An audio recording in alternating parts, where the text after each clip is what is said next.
À l'ordre, s'il vous plaît. Madame la secrétaire. Thank you. We'll now hear the presentation of TC Pub Media Inc. Please introduce yourself, and you have 10 minutes. Ça doit être TC Pub, n'est-ce pas? Ah, OK. Bon, voilà. Merci bien. Allez-y, on vous écoute. Ah. Hello, I'm François Caron, president of TC Pub Media Incorporated, and I would like to begin by thanking the Commission for allowing me to present my intervention in the form of a video. During the Let's Talk TV hearing, I presented to the Commission my first video intervention titled The Canadian Content, a video about the problems with Canadian television and how we can make it better. The Commission's response to my video was overwhelmingly positive, to say the least. So when the subject of basic telecom services came up, I decided once again to present my intervention in the form of a video. Here's my plan on how to fix Canada's internet, which has now become an urgent matter because today, everything is data. Roll it.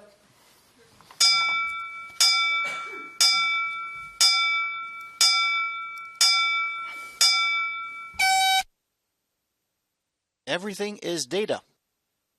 The phone is data, the TV is data, the internet is data. Our jobs are data, our government services are data, our friends and family, our homework, our entertainment, our shopping, our social lives. Everything is data. In a very short period of time, computer technology has evolved from corporate and hobby appliances to an essential part of our daily lives. Tasks that once took days to complete can now be accomplished almost immediately. Unfortunately, the technology that delivers our data hasn't fully caught up with our ever-increasing appetite for data, which is why we're here today. We must develop a plan that will fix our chronic data problems across the entire nation. But first, where exactly is the source of our problems?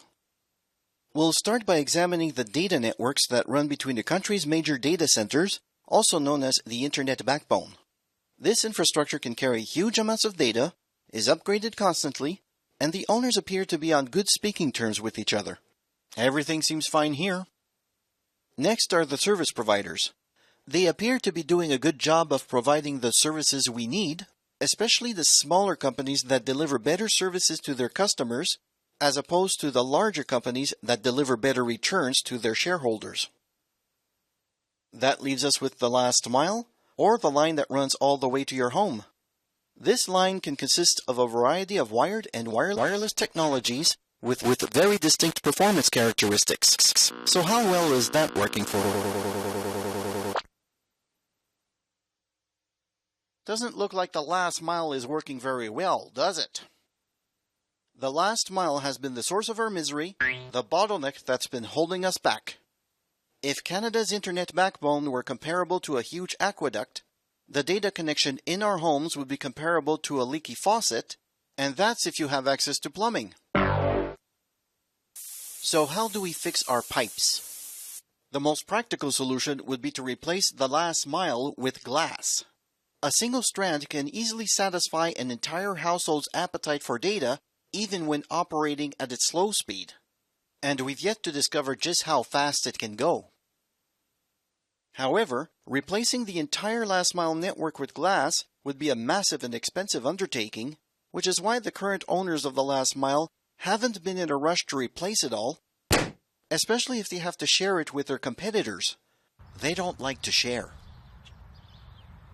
To further complicate things, the owners of the last mile prefer to install their glass in densely populated areas in order to maximize their revenues, leaving many lesser populated areas with slow or no data services, even in newly built suburbs.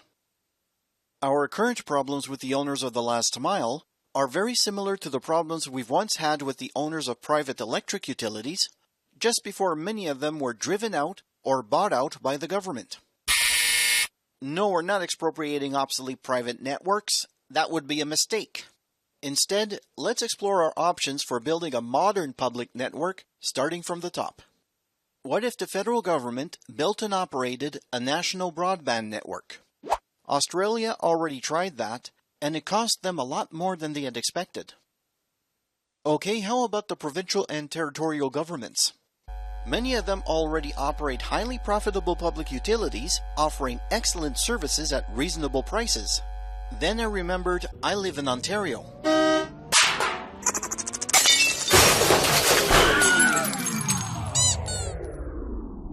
Okay, how about local governments?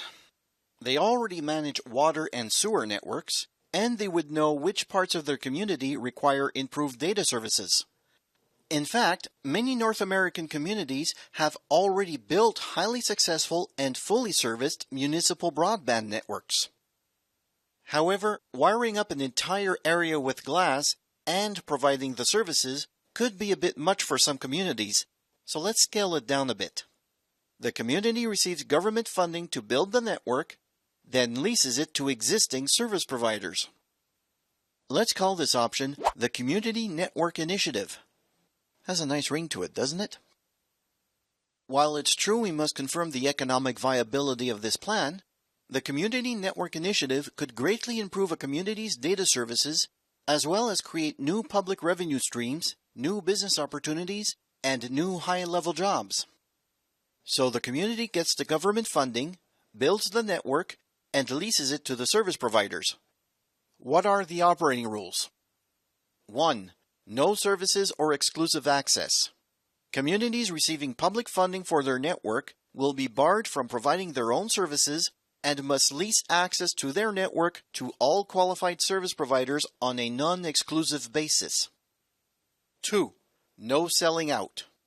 Publicly funded community networks can't be sold to private interests for a minimum of 10 years after becoming operational. Furthermore, any private interest that buys a community network after the 10-year period must not be a service provider or have any connections with the service provider. 3. No more sharing. Once a publicly funded community network becomes operational, the owners of existing last-mile networks located in the same area will no longer be required to share access to their networks with other service providers. Consequently, the community won't be required to share access to their networks with non-sharing last-mile owners. As more community networks are built, and as more communities are connected with each other, a redundant network will form, greatly increasing the resilience of a region's network infrastructure. Most subscribers won't even notice that a line has been cut, as their data will automatically be redirected through alternate community networks. Now we're left with households located too far away from a community network, as well as communities located too far away from an internet backbone or a connected community. We can't use the old technology, and running glass over long distances for a few households could get very expensive. We need a more cost-effective solution to get the job done. We must launch a research and development program with the goal of inventing long-distance networking solutions that can be deployed almost anywhere in the country at minimal cost. Since this network will be deployed outside of most local jurisdictions, the provincial and territorial governments will be responsible for its maintenance and operation. And that's the Community Network Initiative, a project that empowers communities to improve their access to data, connecting these communities to all of Canada and to the world. Other countries will also benefit from the technological innovations created by this initiative, bringing communities worldwide closer together and improving people's lives by improving their access to essential data.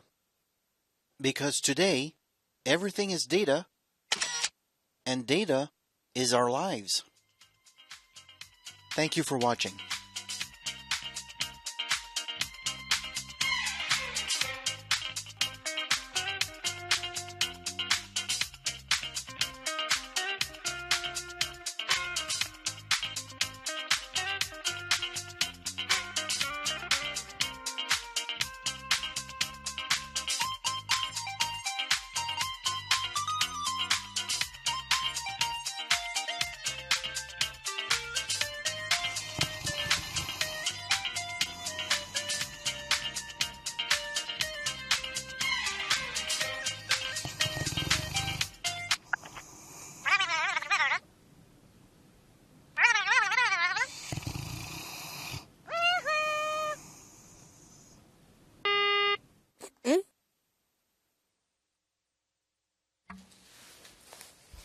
And that's it. Okay. Now, there's a group of students from Department of Communication Studies at Concordia University will now have a completely unique perspective on CRTC hearings, assuming that we do this all the time, which of course we don't. It's out of the normal scope. So thank you for that. And Commissioner MacDonald will start us off. Good afternoon, and thank you for that video. I had a chance before the hearing to review some of the other videos that you've done online. So, good. Very interesting indeed. In your video, you're mentioning the need to invest in fiber optic infrastructure across the country. Yes. And that older delivery platforms are not suited for the task of the current situation or moving forward.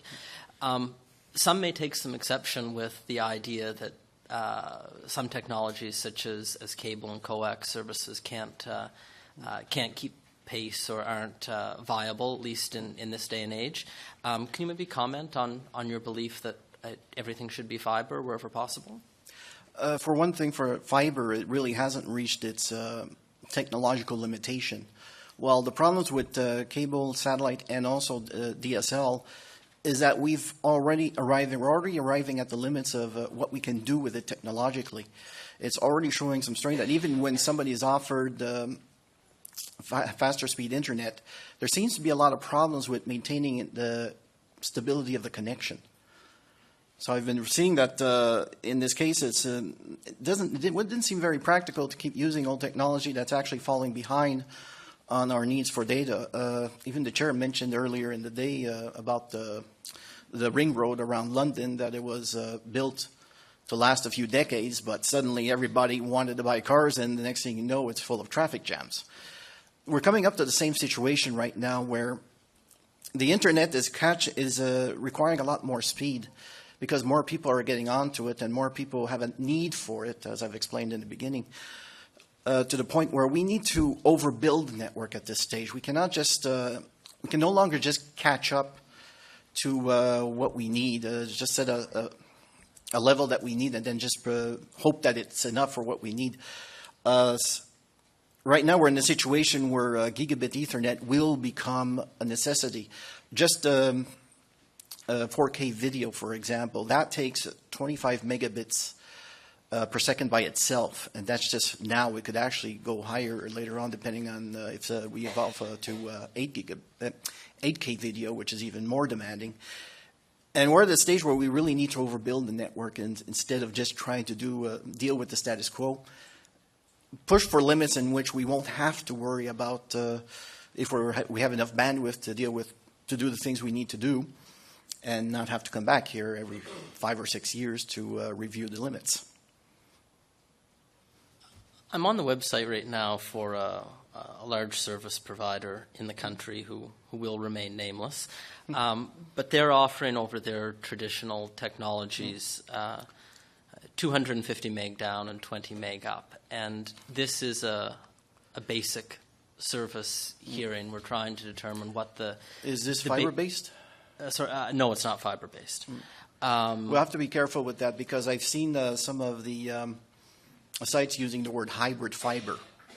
I know one, I think it's Videotron that uses hybrid fiber, but what it means is essentially they do have fiber going to a node. It's more like fiber to the node, but then it still goes through copper up to people's lodgings. And this is the same case with Bell with their fiber system. They make it sound like it's fiber, but it's actually copper. It's just that they brought the plant or a subsidy of the plant closer to the lodgings. And in this particular case, it wouldn't be copper based, but their advertised speeds are 250 meg down and 20 meg up. And given that this is a basic hearing and we're trying to determine what the basic needs are of Canadians, they may take exception to the fact that you're implying that their current networks are not capable of, at least at a basic level, meeting the needs of Canadians. Well, if they were really concerned about that, I mean, they would have already met the needs of Canadians by now.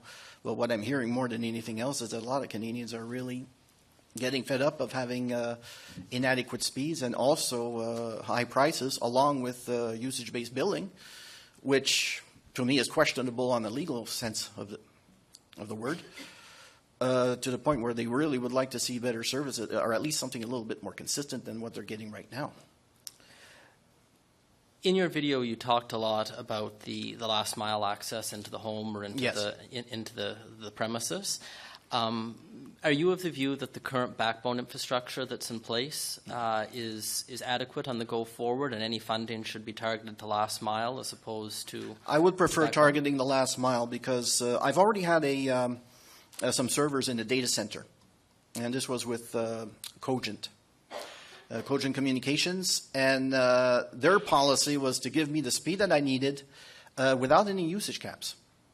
And I could even go over my speed from time to time if I wanted to without any worries about extra billing, as long as it wasn't more than 10% of my monthly usage. They seem to have absolutely I've even spoke to them. They had absolutely no problems giving me what I needed, even going full throttle if I needed to, which left me with the impression, along with the information I studied, that the backbone is actually in pretty good shape. It's good on the corporate side. It's in the backbone side. There's already many transports available. The ones I listed was mainly for public accesses because public access points, because the private access points, they won't reveal any information. But still, when you add up the potential of what these private access points may have on top of what we already have on the public access points, and at the rate they're upgrading it, we went from, like I said in the video, we went within a period of 12 years. They had 1 gigabit ports for their clients at the beginning, and then with the 12 years, they went to 100 gigabit ports, 100-fold in just 12 years. And they're handling the loads pretty well. It's very rare that they ever have any problems with overloads. So on the case of the backbone, I really have no worries about it. Just like I don't have any worries about the service providers who take advantage of the backbone. It really comes down only to the last mile, to the old technologies that's really clogging us up. It's becoming a serious problem at this stage, where these companies really are oriented on a profit. They're profit oriented to the point of excluding all else. I really feel that they're not doing the job they need to do, especially in remote communities where the information I've been getting, even tomorrow you'll be meeting with Nunavut's government, and I saw their presentation and saw that a satellite link, it was just 5.1 with a 30 gig cap, $179 a month. And unfortunately, 5.1 service, to me, is the dial-up of the 21st century. We really need to go much higher than that, and much higher than just 25 down. And there's also, especially the uplink is also a problem, because I always see that the uplinks are always much slower. We need to also concentrate on maybe offering as close to symmetrical speeds as possible, not only the 25 down, well, not 25, but I would prefer something like 100 down to 100 up as a minimum. For this way, we would at least have enough bandwidth to deal with families having some heavy applications. If you're advocating for 100 meg down, or perhaps even symmetrical service, what do you view are the basic needs of a residential, even a small business customer? You know, how much is enough to meet that basic need? Because you mentioned high definition videos a second ago. Right, but I can tell you also from my experience of automating truck scales, which I do in remote sites all across the country, where the internet service is not very good, we have to send them updates. And these can be pretty big files. And unfortunately, their service is actually, they're below 25.1 in some cases, or even one of the offices where I work from, they also have very slow service. And it becomes a very long process. It can take over half an hour just to send them an update. When if you just had to give you an example, if you had a 100 megabit network in your office, which is actually pretty standard for Ethernet. I mean, you can go 1 gigabit in an internal office, and 100 megabits a second is actually it's a legacy speed.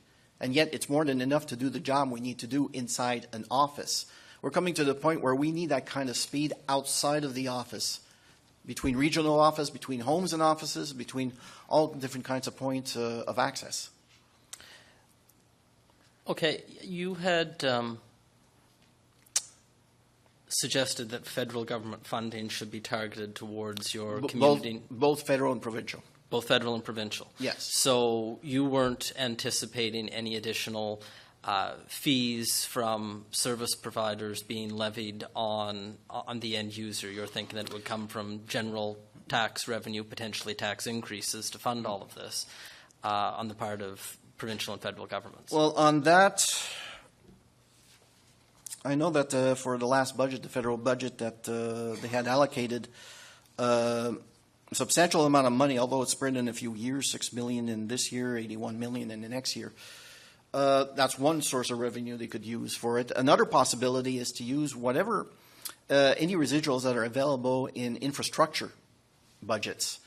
Because essentially the internet is becoming an infrastructure element, and an essential one just as much as roads have become essential. And with this method, in fact, it actually mimics a bit what we do with the roads already. The government pays for the roads, but it's private industry that actually sells the cars. And we're coming with the internet, we could actually do the same principle where we can at least build a network that any service provider could use and build the customers accordingly.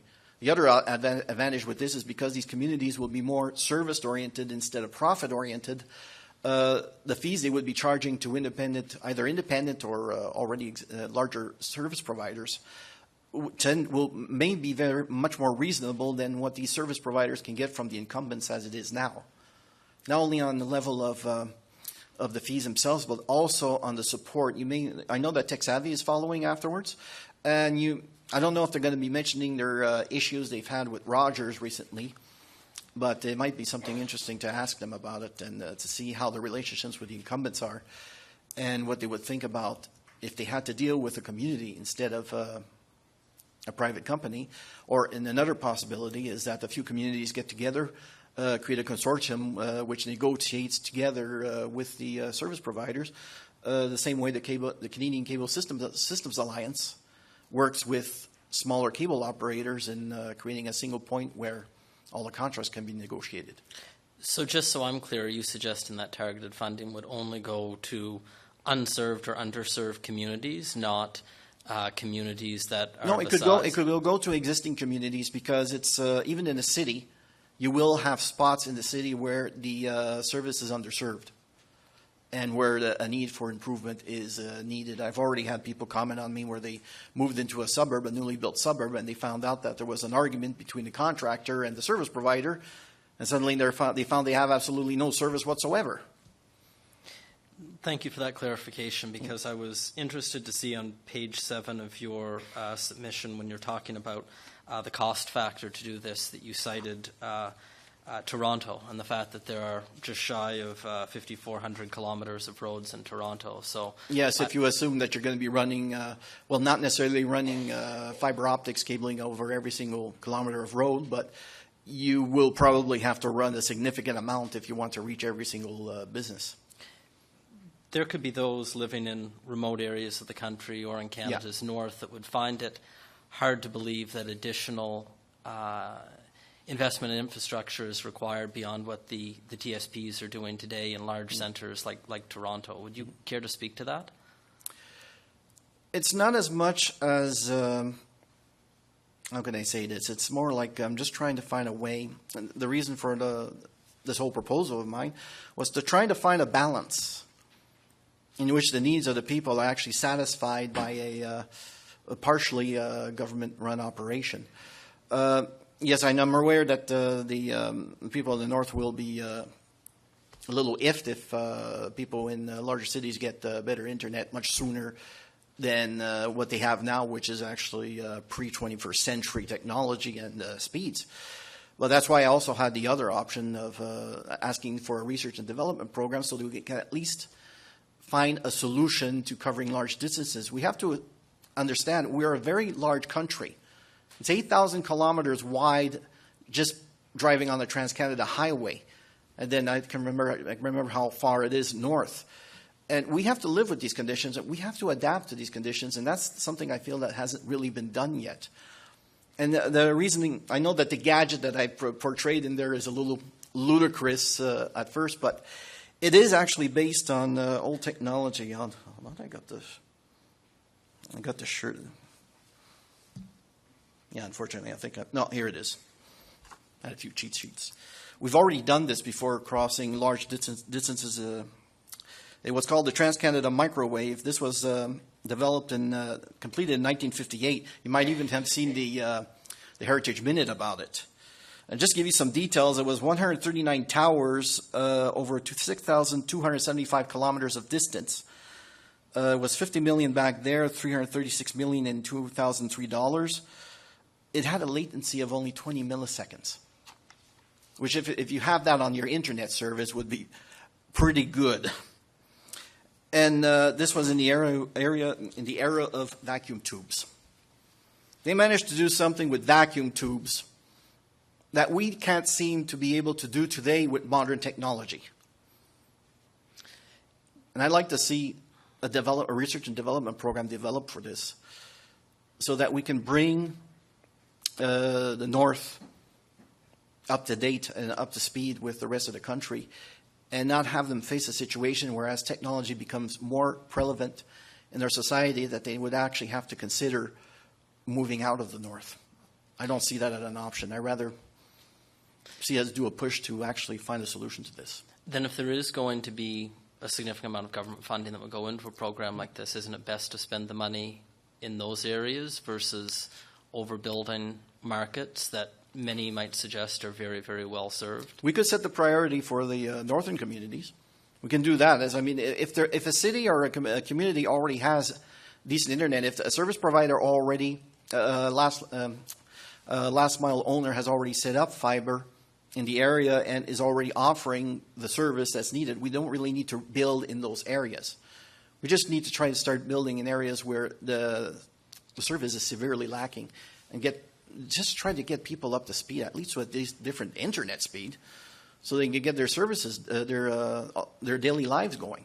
Already, most of the government services that we have are already available only online. Well, not only online, but primarily online. Just give you an example, registering my business at the federal level, incorporating, was $200. I remember $200 if I did it online, $250 if you did it on paper. So already there's a financial penalty imposed on people who already don't have internet access. You cited Australia having invested $56 billion in a program to bring facilities. That is the current estimate. They're still building out, but they've already busted their budget, their original budget that they figured would take. They have had a few problems, unfortunately, with developing the system, a few technical glitches here and there, and it actually inflated the amount. I've actually found that amount of $56 million on multiple sites, reporting just how bad it was getting. It was a nice idea at the time. I even supported it because I thought it was a great idea to have a national broadband network. But then seeing that they've had serious problems with it just made me realize that maybe the national level was not the best idea for it. On a provincial level, it's hit or miss if you're going to have a province able to run a broadband network as well as they run some of their utilities. So if the number is $56 billion in Australia and it's growing, and Australia is roughly 2/3 the size of the Canadian landmass, yeah.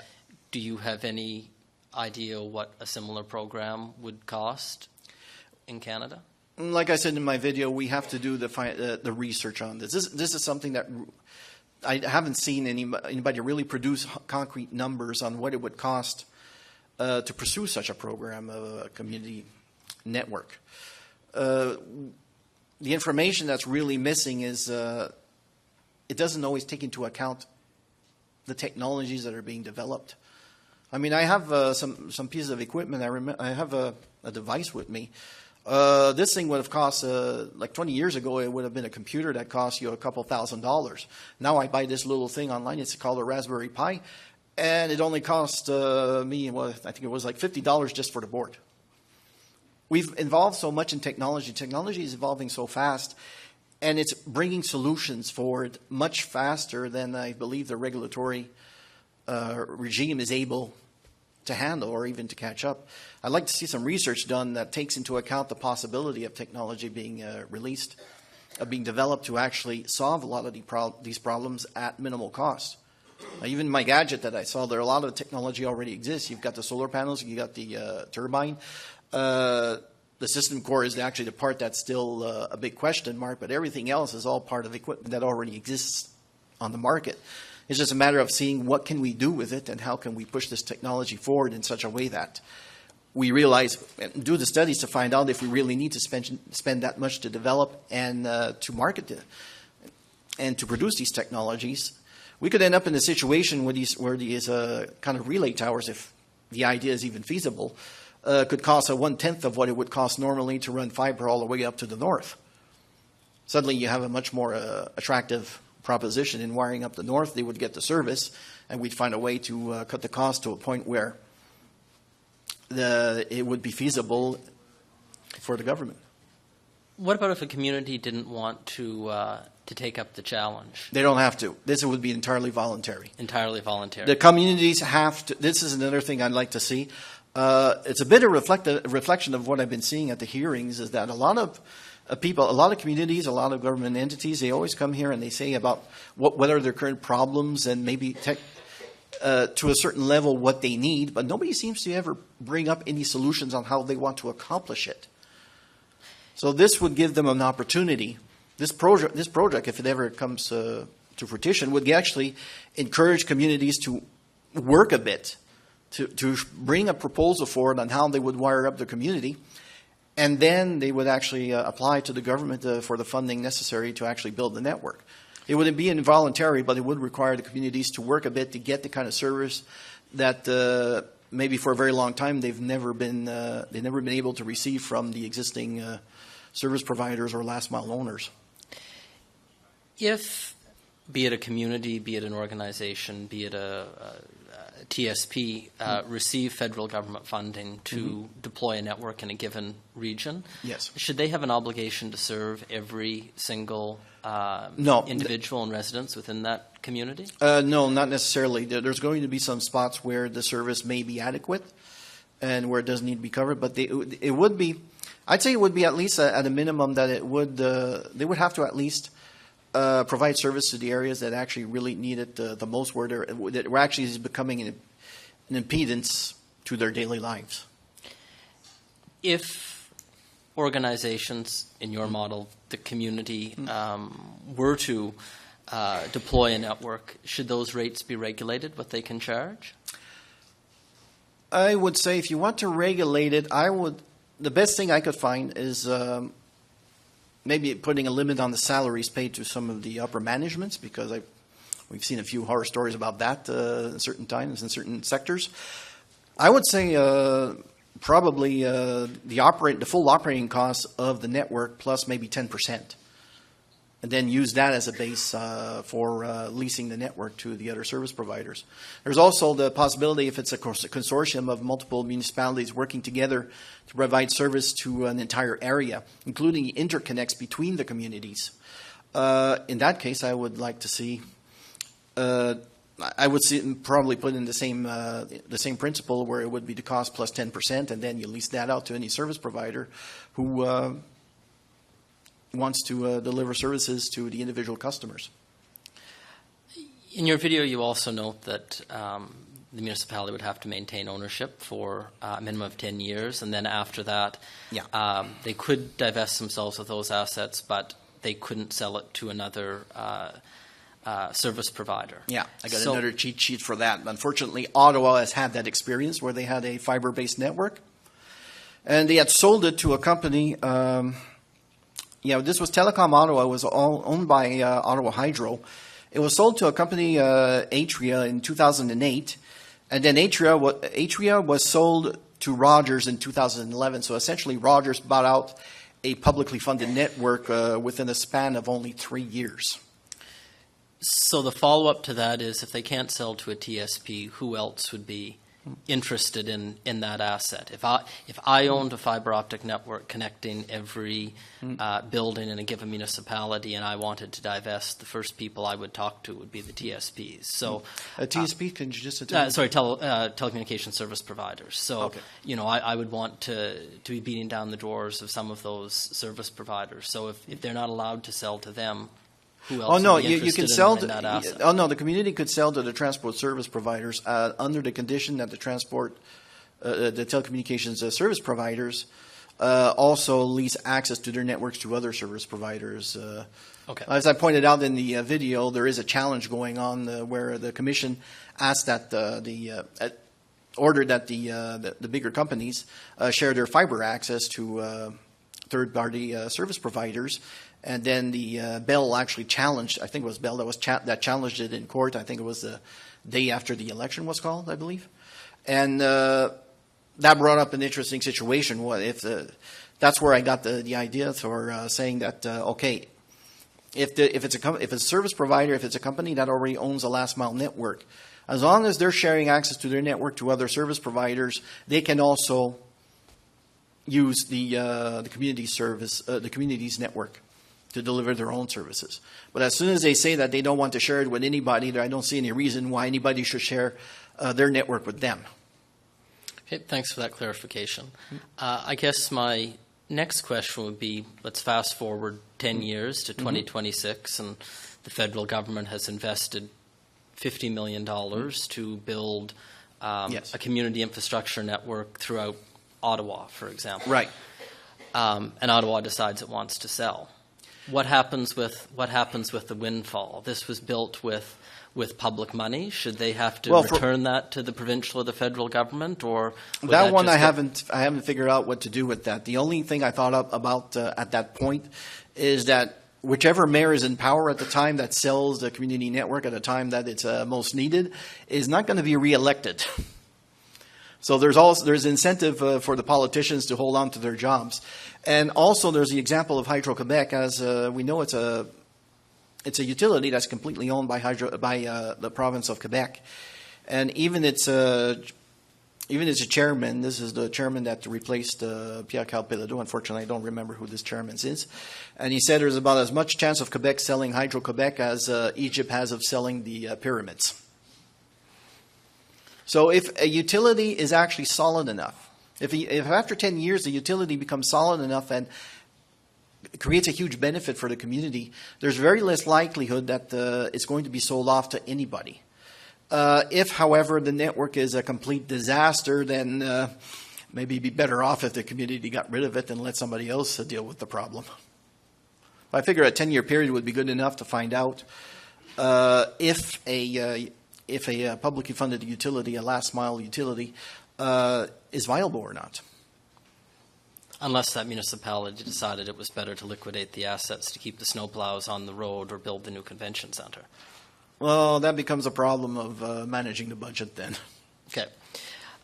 Just a couple of other questions before I hand it over to my colleagues. The Affordability Access Coalition has suggested a funding model that would see funds going towards building out of network facilities, and they also suggested that a need was required to offset some of the costs that low-income Canadians are confronted with when buying communication services. Would you at all care to speak to that type of concept? I've actually had an idea about how to deal with that situation this morning. I read about it in the newspaper and realized, oh, right, the low-income people, they will need their internet service, and in fact it's becoming a serious problem where a lot of them have to decide between the internet and food. That's how important the internet has become, to the point where they actually have to decide between one and the other. But what I thought is, if you had like a 1 gigabit Ethernet connection connected to for example, to low-income housing, essentially that gigabit Ethernet connection could be split up in many different ways. You can have 10 100 megabit connections, or even 110 megabit connections. There's different ways of splitting it up. And then you end up finding out that you can actually charge a much lower rate per connection. This won't give them high definition streaming or anything like that. Although, considering they're already in a very low income position, it's probably not in their top list of priorities. But what would be in their priorities is to be able to access the government services that actually allow them to keep living day in, day out. And from there, it would be possible to split up a gigabit connection to multiple residents, and probably even give them a rate that's so low that they end up paying maybe $2 or $5 a month just for 25 megabits per second. And with that, the advantage, if you I wouldn't say giving them for free would be a good idea, because if you actually have them pay a token fee and have it marked as a utility payment, even if it's just $5, it will also help their credit rating and probably give them a boost and help them try to get out of the predicament they may have been, in many cases through no fault of their own. Last week, Rogers made an announcement that it was expanding its Connected for Success program for low-income Canadians in supported housing throughout their service territory. If service providers are already taking these steps without being forced to and without the creation of an affordability fund, is it better to leave this to market forces to deal with versus government and CRTC intervention? The problem with such a proposition is that I don't know if that's what Rogers really wants to do or if they have ulterior motives. I really don't know what is I haven't read up much on the proposition, the proposal. I understand what it means. The only thing is whenever a large company says they're doing something for the community, I always question it at this stage, especially with Bell, with their Let's Talk campaigns for mental health. It doesn't seem as much as a campaign for mental health as brand reinforcement for the Bell name. So whenever I see these big companies do these kind of charitable events, I always put into question, what is the motivation behind it? Is it really a charitable benefit they're trying to do here, or do they have any other intentions? Just switching gears for just a final few moments. Can you speak to the importance of phone services, how important a traditional wireline telephone is in a day and age where people can place a VoIP call or log on to the wireless network? We've seen 1 in 5 Canadians have already cut the cord. Right. Yes, in my case, it's funny because I actually applied for a television license many years ago and was approved for it. And while the television channel didn't work out, that's okay because in the end I found out that I just canceled my cable, canceled my phone line. Right now today, just my example, everything I do is on the internet. If I want to watch TV, I just bring out the rabbit ears. And if I want to make a phone call, I just use my cell phone. I'm with Wind Mobile and they have some pretty decent rates there. So right now, the wireline service and such, the traditional one, the analog one, I don't see that lasting very long at this stage. If you wire everybody up with a decent internet service, anybody can make a call very easily over data networks. There's still some adaptations that need to be done because even though Skype seems like a convenient item, and I do use it every day during my business dealings, there's still the advantage of having a network, a phone network, at least a wireless one that makes it easy to place a call to just about anybody in the world without having to worry about if you have the right internet service plan to make it work. So I see the wired side disappearing eventually, but I don't see the wireless side disappearing anytime soon. Okay, thank you. With respect to the telephone directory, you're a business. Do you use a telephone directory to advertise yourself or make yourself known? No, I have a limited number of clients. I don't really advertise that much at this stage. I deal mainly with my main client, Circuit Design Corporation. That's the company with which I automate truck scales. Okay. So, no, but even then, in terms of advertising, I think that the most advertising I do basically is from my websites. Just making sure that it's on Google helps. I have a software package that I do sell online. I don't sell it full scale because it's not a priority for my business, but I did put it online just in case anybody needed it, and I discovered that not only I've already sold it to a Russian company, and also I've sold it, I won't name the company, but I sold it to the same company that originally made it but discontinued it many years ago. We asked for the source code, we fixed it up, and then they said, oh, we need it again, can we buy yours? So would you say that online applications have replaced the need for a traditional printed telephone directory? I don't see it. I mean, if you need a service, you just Google it. Okay. And Google has pretty much become the phone book. Okay. The paper phone book, most people just put that in a recycling bin at this stage. Okay, thank you. Those are my questions.